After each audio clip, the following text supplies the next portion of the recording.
அனைவருக்கும் வணக்கம். இன்னைக்கு ரீப்ரொடக்ஷன்ல last part parturition and lactation, மகப்பேறு மற்றும் பாலூட்டுதல் அப்படின்னு சொல்லக்கூடிய ரெண்டு நிகழ்வை பத்தி நாம பார்க்க இருக்கிறோம். இந்த நிகழ்வு நம்ம பாக்குறதுக்கு முன்னாடி, இந்த பார்ச்சுரேஷனுக்கு முன்னாடி ஐ வாண்ட் டு ரீகால்.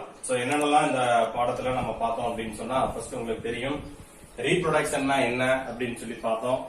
அதுக்கு அடுத்தது ஃபெர்டிலைசேஷன், கேமிட்டோஜெனிசிஸ், அடுத்து ஃபெர்டிலைசேஷன், தென் இம்ப்ளான்டேஷன், தென் கிளீவேஜ், அதுக்கு அடுத்தது கேஸ்ட்ருலேஷன், கேஸ்ட்ருலா வாக்கம், அதுக்கு அடுத்தது organogenesis, and then 280 to 280 days பிறகு பார்த்தோம் அப்படின்னு சொன்னா குழந்தையானது, அதாவது கருவானது, அம்மாவுடைய வயிற்றில் இருக்கின்ற கருவானது குழந்தையாக என்ன ஆயிடுது அப்படின்னு சொன்னா வெளித்தள்ளப்படுது. பிறப்புறுப்பின் வழியாக, பெண்ணினுடைய இனப்பெருக்க உறுப்பின் வழியாக குழந்தையானது வெளித்தள்ளப்படுது. இது எல்லாம் நமக்கு தெரியும். இந்த குழந்தை வெளித்தள்ளக்கூடிய இந்த நிகழ்வினைத்தான் நாம் என்ன சொல்றோம் அப்படின்னு சொன்னா பார்ச்சுரேஷன் அப்படின்னு சொல்றோம், மகப்பேறு அப்படின்னு சொல்லி சொல்றது. அதை பத்தி தான் இப்ப நாம பார்க்க இருக்கோம். அப்ப நம்ம நேற்று வகுப்புல சொன்னோம், ஒரு அப்ராக்சிமேட்லி 270 to 280 டேஸ் ஆனது பிறகு அம்மாவுடைய கருப்பையிலிருந்து குழந்தையானது என்ன பண்ணப்படும் அப்படின்னு சொன்னா வெளித்தள்ளப்படும். Right? So the definition for the parturition is the completion of the pregnancy and giving birth to the baby is called the parturition. தமிழ்ல மகப்பேறு அப்படின்னு பேரு. சரி, அது வேற சிம்பிளா சொல்லணும் அப்படின்னு சொன்னா கர்ப்பகாலமானது நிறைவடைந்து குழந்தை பிறப்பித்தலை தான் நம்ம பார்ச்சுரேஷன் அப்படின்னு சொல்லி சொல்றோம். ஆகவே குழந்தை பிறத்தல் என்பது தாயினுடைய வயிற்றில் கருவாக இருந்தது குழந்தையாக பிறக்கின்ற ஒரு நிகழ்வினை நாம் மகப்பேறு அப்படின்னு சொல்லி சொல்றோம். இங்கிலீஷ் பார்ச்சுரேஷன் அப்படின்னு பேரு. சரி, அதுக்கு அடுத்தது இன்னொன்னு கொடுத்திருக்காங்க, என்ன அப்படின்னு சொன்னா லேபர் அப்படின்னு ஒண்ணு சொல்றான். லேபர் அப்படிங்கிறது தமிழ்ல நம்ம மகப்பேறு வலி அப்படின்னு சொல்லி சொல்லலாம். மகப்பேறு வலி. இந்த மகப்பேறு வலி அப்படிங்கிறது not only at the time of parturition, குழந்தை பிறக்கின்ற சமயத்தில் மட்டும் இந்த வலி என்பது ஏற்படுவது அல்ல.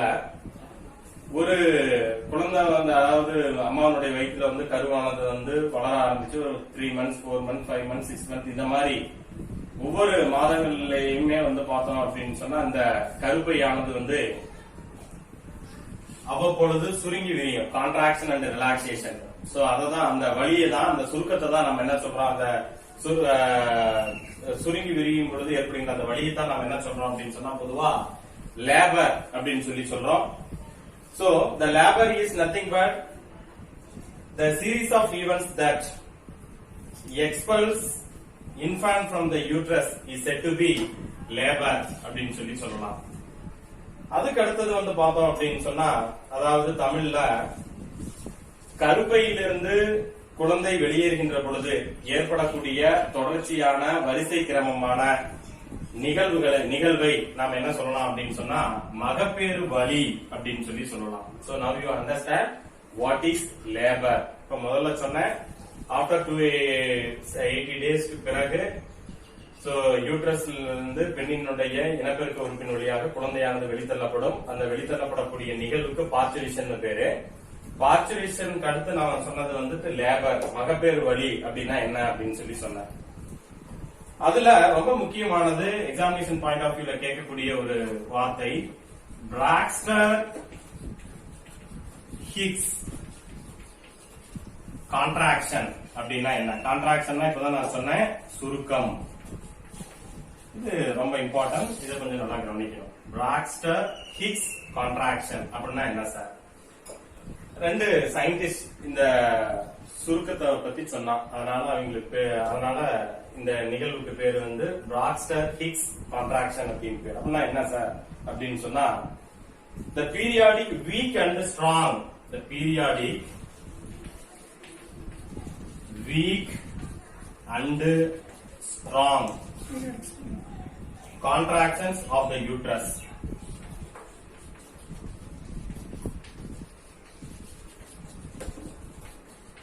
Okay, so Braxton-Hicks contraction is nothing but the periodic, weak and strong contraction of the uterus. கருப்பையானது தொடர்ச்சியான லேசான மற்றும் வலிமையான சுருக்கங்களை அவ்வப்பொழுது தொடர்ந்து ஏற்படுத்திக் கொண்டே இருக்கும். இத்தகைய லேசான மற்றும் வலிமையான இந்த சுருக்கங்களுக்கு, கருப்பையில் ஏற்படக்கூடிய இந்த சுருக்கத்திற்கு என்ன பேர் அப்படின்னு சொன்னா பிராக்ஸ்டன்-ஹிக்ஸ் கான்ட்ராக்ஷன்ஸ் அப்படின்னு பேர். சரி, இதுக்கு இன்னொரு பேர் இருக்கு. இதுதான் நம்ம என்ன சொல்லுவாங்க அப்படின்னு சொன்னா ஃபால்ஸ் பெயின் அப்படின்னு சொல்றது. ஃபால்ஸ் பெயின் அப்படின்னு சொல்றது. ஃபால்ஸ் பெயின் அப்படின்னு பேரு. சோ இது என்ன அப்படின்னு சொன்னா ஃபால்ஸ் பெயின் அப்படின்னு சொல்லி நம்ம சொல்லுவோம். அதாவது கருப்பையில் என்ன நடக்கும் அப்படின்னு சொன்னா கருப்பைக்குள்ள கருவானது அந்த ஃபீட்டல் மூவ்மெண்ட்டுக்கு இது நடக்கும். கருப்பையில் உள்ள கருவானது நகர்ந்து அடிப்பகுதிக்கு மேற்புறமாக கருப்பையினுடைய மேற்புறத்திலிருந்து அடிப்பகுதிக்கு நகர்வதற்கு இது பயன்படக்கூடியதாக இருக்கு. சோ அடுத்து என்ன ஆகும் அப்படின்னு சொன்னா இப்ப பாருங்க. சோ இது செர்வைக்கல் கெனால், சோ இது வெஜைனா, சோ இது எண்டோமெட்ரியம், கருப்பையினுடைய உட்சுவர். சோ இதெல்லாம் இம்ப்ளான்டேஷன் நடக்குன்னு நம்ம படிச்சோம். அப்ப இந்த strong and weak contraction of the uterus is said to be the Braxton Hicks contraction அப்படின்னு பேரு. சோ இதுக்கு இன்னொரு பேர் ஃபால்ஸ் பெயின் அப்படின்னு சொன்னேன். சோ அப்ப இங்க ஃபீட்டல் மூவ்மெண்ட் நடக்கும். இப்ப குழந்தை மேல இருந்து என்ன ஆகும் அப்படின்னு சொன்னா கீழ் நோக்கி இயங்குவதற்கு, இடம்பெயர்வதற்கு இது வழிவகுக்கும். இந்த சுருக்கமானது கருப்பையில ஏற்படக்கூடிய சுருக்கமானது. அப்ப இது செர்வைக்கல் கெனால், கருப்பையினுடைய கழுத்து பகுதி. இது பெண்ணினுடைய இனப்பெருக்க உறுப்பு வெஜைனா. சோ இதன் வழியாக குழந்தையானது வெளித்தள்ளப்படும். சோ இதுதான் அடிப்படையான விஷயம், பிராக்ஸ்டன்-ஹிக்ஸ் கான்ட்ராக்ஷன். சரி சார், அப்ப குழந்தையானது கீழ் நோக்கி இயங்குவதற்கு இது பயன்படுது அப்படின்னு சொல்லி இருக்கிறோம். இந்த யூட்ரைன் கான்ட்ராக்ஷன்ஸ் இது ரொம்ப முக்கியமானது என்ன அப்படின்னு சொன்னா this uterine contraction is controlled by எந்த ஹார்மோன் அப்படின்னு சொன்னா நம்ம படிச்சிருக்கோம் ஏற்கனவே. the name of the hormone is called estrogen. Very important, estrogen hormone is controlled by these contractions. இது நல்லா ஞாபகத்துல வச்சுக்கணும். அதுக்கு அடுத்தது பார்த்தோம் அப்படின்னு சொன்னா நம்ம ஏற்கனவே படிச்சோம். வேற என்னெல்லாம் சார் இந்த ஈஸ்ட்ரோஜனை பத்தி முக்கியமானது அப்படின்னு சொன்னா this hormone which is responsible for the secondary sexual characters, அதாவது இரண்டாம் நிலை பால் பண்புகளை பண்புகளுடைய உற்பத்தி காரணமாக இந்த ஹார்மோன் இருக்கு. அதே போல பார்த்தோம் அப்படின்னு சொன்னா யூட்ரைன் எண்டோமெட்ரியத்துல டெவலப்மெண்ட்டுக்கு, இனிஷியல் டெவலப்மெண்ட்டுக்கு இது காரணமா இருக்கு. And very important, this oestrogen hormone which is controlled by the weak and strong contractions. So இதுதான் நம்ம என்ன சொல்றோம்னா பிராக்ஸ்டன்-ஹிக்ஸ் கான்ட்ராக்ஷன் அப்படின்னு சொல்லிட்டு ஈஸ்ட்ரோஜனுடைய ரோலை பத்தி சொல்லி இருக்கிறோம். நெக்ஸ்ட் அடுத்து பார்த்தோம் அப்படின்னு சொன்னா அதுக்கு அடுத்தது இந்த the fetus is expelled out from the uterus. So இது பார்த்தோம்னு சொன்னா இந்த யூட்ரஸ்ல இருக்கக்கூடிய கருவானது வெளித்தள்ளப்படும். இந்த நிகழ்வானது which is controlled by a nervous system. Okay, so இதனுடைய தொடர்ச்சி நம்ம அடுத்த வகுப்புல. நெக்ஸ்ட் இந்த functions of the estrogen hormones ரோலை பத்தி சொன்னோம். அதுக்கு அடுத்தது பார்த்தோம் அப்படின்னு சொன்னா வெரி இம்பார்ட்டன்ட் நியூரோஹியூமரல் ரிஃப்ளக்ஸ் அப்படின்னு பேர். நியூரோஹியூமரல் ரிஃப்ளக்ஸ் அப்படின்னு பேர். அதாவது தமிழ்ல இது நியூரோஹியூமரல் ரிஃப்ளக்ஸ் சொல்லலாம். அதுக்கு இன்னொரு பேர் ஃபெர்குசான் ரிஃப்ளக்ஸ் அப்படின்னு பேரு. It's also called Ferguson reflex. நம்ம ரொம்ப சிம்பிளா இத நேம்லயே புரிஞ்சுக்கணும் அப்படின்னு சொன்னா ஃபீட்டல் எஜெக்ஷன் ரிஃப்ளக்ஸ். ரிஃப்ளக்ஸ்னா யூ நோ தி மீனிங், அனிச்சை செயல் அப்படின்னு படிச்சிருப்போம். நர்வஸ் சிஸ்டத்தெல்லாம் நம்ம படிச்சிருப்போம். சோ ஃபீட்டல் அப்படின்னா உங்களுக்கு தெரியும், அம்மாவுடைய வயித்துல இருக்கக்கூடிய கருவுக்கு ஃபீட்டஸ். ஃபீட்டல் எஜெக்ஷன் அப்படின்னா வெளித்தள்ளுறது. சோ தமிழ்ல வெளித்தள்ளல் அனிச்சை செயல் அப்படின்னு பேரு. கருவை வெளித்தள்ளக்கூடிய அனிச்சை செயல் அப்படின்னு பேரு. சோ இது என்ன சார் அப்படின்னு சொன்னா the fetus is expelled out from the uterus. அதான் என்னுடைய meaning. the fetus is expelled out from the uterus. So இந்த நிகழ்வுக்கு பேரு fetal ejection reflex and this reflex which is controlled by our nervous system. இது நரம்பு மண்டலத்தின் மூலமாக இந்த செயலானது கட்டுப்படுத்தப்படுகிறது என்பதை ஞாபகத்தில் வச்சு. அதுக்கடுத்து வந்து பார்த்தோம் அப்படின்னு சொன்னா நான் முதல்ல ஒரு டயக்ராம் போட்டோம் இல்லைங்களா. சோ இது வந்துட்டு என்னது உங்களுக்கு தெரியும், எண்டோமெட்ரியம். சோ இது யூட்ரஸ். சோ இது வந்துட்டு செர்வைக்கல் கெனால். தென் இது வந்துட்டு வெஜைனா. சோ பெண்ணினுடைய இனப்பெருக்க உறுப்பு அல்லது கலவி உறுப்பு. சோ இதுல வந்துட்டு என்ன ஆகுது அப்படின்னு சொன்னா இந்த ஃபீட்டல் மூவ்மெண்ட் வந்து மேல இருக்கின்ற அகன்ற பகுதியில் இருக்கக்கூடிய கருவானது கொஞ்சம் கொஞ்சமாக இந்த யூட்ரைன் கான்ட்ராக்ஷனால என்ன ஆகுது அப்படின்னு சொன்னா கீழ் நோக்கி வந்து தள்ளப்படுது அப்படின்னு சொன்னோம். சோ அந்த நிகழ்வு. அதுக்கடுத்து பார்த்தோம்னு சொன்னா so due to the effect of the estrogen, the descent of the fetus is takes place. That's very important. அதுக்கடுத்து ரொம்ப முக்கியமானது, நீங்க படிச்சிருப்பீங்க எண்டோக்ரைனாலஜில, வெரி இம்பார்ட்டன்ட், ஆக்சிடோசின் அப்படின்னு பேர். ஆக்சிடாசின் அப்படின்னு சொன்னா தமிழ்ல துரித பிறப்பு அப்படின்னு பேர். The oxytocin is a hormone which is secreted by the neurohypophysis of the pituitary gland. Pituitary சுரப்பியினுடைய நியூரோஹைபோபைசிஸ் பகுதியிலிருந்து அந்த posterior lobe of pituitary gland, so இந்த பகுதியிலிருந்து சுரக்கப்படுகின்ற ஒரு ஹார்மோன் ஆக்சிடாசின். சோ இந்த ஹார்மோன் என்ன பண்ணுது அப்படின்னு சொன்னா, திஸ் ஹார்மோன் பார்த்தோம் அப்படின்னு சொன்னா which brings the powerful contraction of the uterine muscles. So கருப்பையினுடைய இந்த தசைகளை வந்துட்டு என்ன பண்ணுது அப்படின்னு சொன்னா மிக வலிமையோடு என்ன பண்ணுது அப்படின்னு சொன்னா சுருங்க செய்யுது. அப்ப சுருங்க செய்வதன் காரணமாக என்ன ஆகுது அப்படின்னு சொன்னா இங்க இருக்கக்கூடிய ஃபீட்டஸ் ஆனது மேலிருந்து கீழாக வந்து வெளித்தள்ளப்படுகிறது. And finally what happens, these hormones leads to the delivery of the baby through the birth canal. So birth canalங்கிறது என்னது, அதாவது birth canal-ஆக செயல்படுவது எது அப்படின்னு சொன்னா குழந்தை பிறப்புறுப்பாகவும் கலவி உறுப்பாகவும் செயல்படுவது எது அப்படின்னு சொன்னா வெஜைனா. பெண்ணினுடைய இனப்பெருக்க உறுப்புக்கு வெஜைனா அப்படின்னு. சோ குழந்தையானது வெளித்தள்ளப்படுகிறது. சோ இது வந்துட்டு இது எதை பொறுத்த வரைக்கும் அப்படின்னு சொன்னா neurohumoral reflex or Ferguson reflex or foetal ejection reflex அப்படின்னு பேர். ஓகே, அதுக்கு அடுத்தது இதனுடைய தொடர்ச்சி அடுத்து வந்து பார்த்தோம் அப்படின்னு சொன்னா another very very important hormone, that is relaxin. So the name itself you can understand. என்னது relaxin அப்படின்னு சொன்னா எதை சார் ரிலாக்ஸ் பண்ண போகுது அப்படின்னு சொன்னா கவனிக்கணும். relaxing hormone. So இந்த relaxing அப்படிங்கிறது இந்த ஹார்மோன் வந்துட்டு பார்த்தோம் அப்படின்னு சொன்னா which is secreted by the placenta and corpus luteum. So corpus luteum உங்களுக்கு தெரியும். So placentáங்கிறது chorionic villi and uterine wall. இந்த ரெண்டும் இணைந்ததுதான் வந்துட்டு ரெண்டும் இணைந்து உருவானதுதான் பிளாசண்டா. தமிழ்ல தாய்சேய் இணைப்பு திசுன்னு சொல்றாங்க, அதெல்லாம் உங்களுக்கு தெரியும். அதுக்கடுத்து கார்பஸ் லூட்டியம். சோ ஓவலேஷன் நடந்த பிறகு கிராஃபின் ஃபாலிக்கல் செல்ஸ் வந்துட்டு releasing of the ovum, the graphene follicle is converted into the structure is called corpus luteum. So இந்த கார்பஸ் லூட்டியமும் பிளாசண்டான்னு சொல்லக்கூடிய தாய்சேய் இணைப்பு திசும் இரண்டும் உருவாக்கக்கூடிய இந்த ஹார்மோன் தான் எது அப்படின்னு சொன்னா ரிலாக்சின் சொல்லக்கூடிய ஹார்மோன். இந்த ஹார்மோனுடைய ரோல் என்ன சார் அப்படின்னு சொன்னா it promotes the parturition and relax the pelvic joints. pelvic joints அப்படிங்கிறது வேற ஒண்ணும் கிடையாது, நம்மளுடைய நல்லா கவனிங்க பாருங்க, குழந்தை பிறக்கின்ற பொழுது பெண்ணுடைய இடுப்பு பகுதியில் இருக்கின்ற இந்த தசைகளை தளர்வடைய செய்வதற்கு இந்த ஹார்மோனானது காரணமா இருக்கு. அப்ப இடுப்பெலும் பகுதியில் இருக்கக்கூடிய தசைகளை வந்து தளர்வடைய செய்வதன் மூலமாக குழந்தை பிறப்பை எளிதாக்குவதற்கு காரணமா இருக்கக்கூடிய இந்த ஹார்மோனுக்கு என்னன்னு பேரு, relaxin அப்படின்னு பேரு. So this is very important. So pelvic joints, not only the pelvic joints and dilation of the cervix, dilation of the cervix. cervixனா உங்களுக்கு என்னன்னு தெரியும், cervixங்கிறது என்னது, இந்த கருப்பையினுடைய இந்த கழுத்து பகுதி தான் நம்ம என்ன சொல்லுவோம் அப்படின்னா cervixன்னு சொல்லுவோம். அப்ப which is responsible for the dilation of the cervix and also it relaxes the pelvic joints at the time of parturition.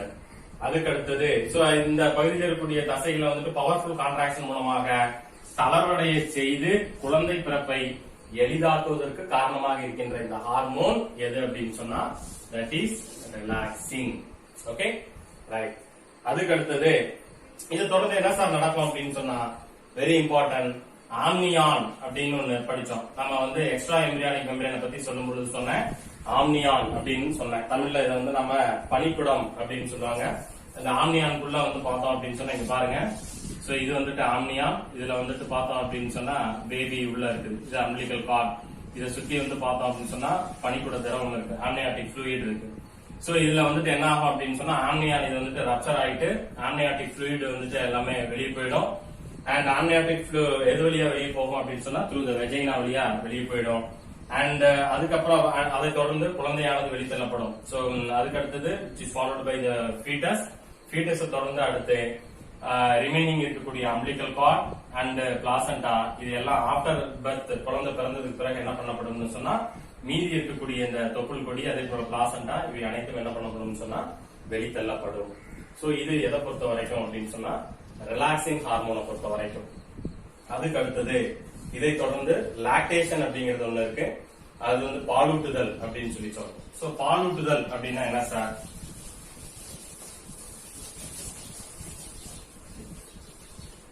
Lactation பாலூட்டுதல் பேரு. So production of milk by the mammary gland, தாயினுடைய மார்பகத்திலிருந்து பாலானது சுரக்கக்கூடிய இந்த நிகழ்வுக்கு லாக்டேஷன் அப்படின்னு பேரு.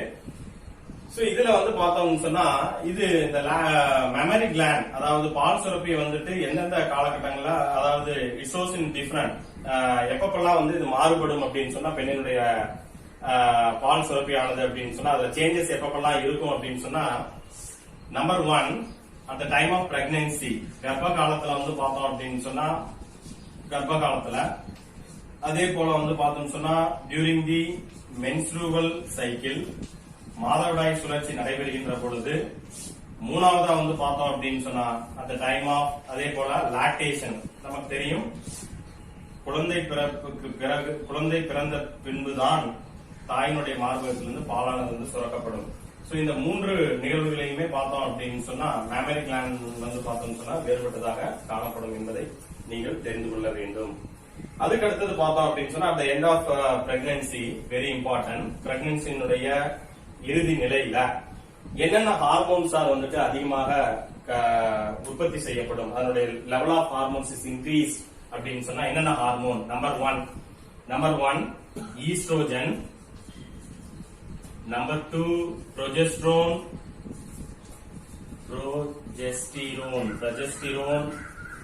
and third one human placental lactogen. சோ இந்த மூணு ஹார்மோனுடைய அளவானது அதிகமாக சுரக்கும் எப்ப அப்படின்னு சொன்னா at the end of pregnancy. இது நல்லா ஞாபகத்துல வச்சுக்கணும். சோ இதனால என்ன ஆகும் அப்படின்னு சொல்லி சொன்னா ஹைபோதலாமஸ் சொல்லக்கூடிய ஹைபோதலாமஸ் ஆனது அதிகமாக வந்து தூண்டப்பட்டு அதுல இருந்து ப்ரோலாக்டின் அப்படின்னு சொல்லக்கூடிய ஃபேக்டர்ஸ் அதாவது மில்க் வந்து செக்ரீஷனுக்கு காரணமான ப்ரோலாக்டின் ஃபேக்டர்ஸ் வந்துட்டு தூண்டப்படும். எப்ப அப்படின்னு சொன்னா oestrogen, progesterone and human placental lactogen ஆனது வந்து ரத்தத்தில் அதிகமாக கலப்பதன் விளைவாக ஹைபோதலாமஸ்னா உங்களுக்கு தெரியும், நம்ம படிச்சிருக்கோம் லாஸ்ட் இயர் 11th வந்துட்டு பிட்யூட்டரி கிளாண்ட். சோ அது வந்துட்டு மாஸ்டர் கிளாண்ட் அப்படின்னு சொல்றோம். அதாவது நாளமில்லா சுரப்பிகளின் தலைவன் சொல்லக்கூடிய pituitary gland itself under the control of hypothalamus. அதனால இதை வந்து ஹைபோதலாமஸ் நம்ம என்ன சொல்லுவோம் அப்படின்னு சொன்னா மாஸ்டர் அப்படின்னு சொல்லுவோம். ஹைபோதலாமஸ் இதெல்லாம் கூடுதலா நம்ம வந்து இதெல்லாம் தெரிஞ்சிருக்கணும். ஹைபோதலாமஸ். சோ இந்த ஹைபோதலாமஸ் வந்துட்டு என்ன பண்ணுது அப்படின்னு சொன்னா ப்ரோலாக்டின் அப்படின்னு சொல்லக்கூடிய தூண்டப்பட்டு ப்ரோலாக்டின் ஃபேக்டர்ஸ் வந்துட்டு விடுவிக்கப்படும். ப்ரோலாக்டின். இந்த ப்ரோலாக்டின் ஹார்மோனுக்கு இன்னொரு பேர் வந்துட்டு என்ன சொல்லலாம்னு சொன்னா மேமோட்ரோபின் சொல்லலாம். Or it is also called lactogenic or we can say luteotropin hormone. So இந்த மாதிரி பல்வேறு பெயர்களால் வந்து இது அழைக்கப்படும். சோ இது நல்லா ஞாபகம் வச்சுங்க. அதுக்கு அடுத்தது பார்த்தோம் அப்படின்னு சொன்னா அந்த ஆக்சிடாசின்.